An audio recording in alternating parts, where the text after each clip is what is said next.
भाव है, आपके हृदय की कोई बात है जो बहुत दिनों से लगे हुए हो, और बाबा हो सकता है कि किसी कारणवश पूर्ण ना हो रहा हो।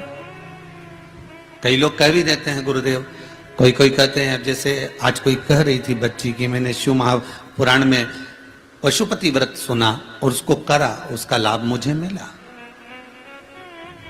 मेरे पति ने भी करा, उसका भी लाभ मुझे मिला।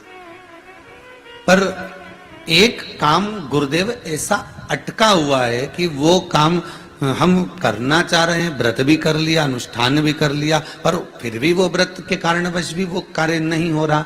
तो समझना कि कोई कार्य बड़ा भारी होगा और बाबा उसको कर नहीं रहा है, या कोई काम अटक रहा है। तो हमने पहले भी कहा, ये बीच की जो पत्ती है ये देव अधिदेव महादेव है, ये ब्रह्मा, ये विष्णु। इन दोनों पत्ती के मिलन से लेकर इस पत्ती के बीच की जो डंडी है, ये नीचे की डंडी का वर्णन नहीं कर रहे हैं, इन दोनों पत्तियों के बीच में जो डंडी है बची हुई, जो तीनों के बीच में एक डंडी का जो भाव है, ये माता जगत जननी जगदम्बा माता पार्वती है।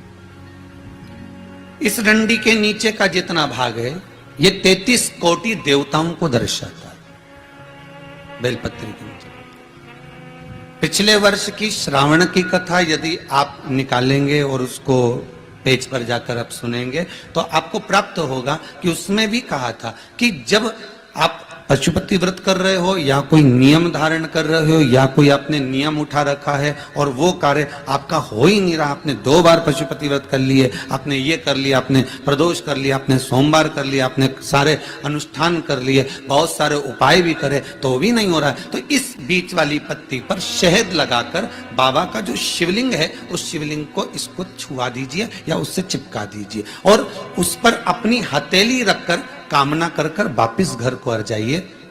बाबा आपकी वो मुराद शीघ्र 3 महीने के अंदर पूरा कर ही देता है। ये पक्का मतलब हम शिव के करीब। देखिए शंकर भगवान की तप साधना में कामदेव पर दृष्टि कब पड़ी? जब कामदेव ने तीक्ष्ण बाण छोड़ा और वो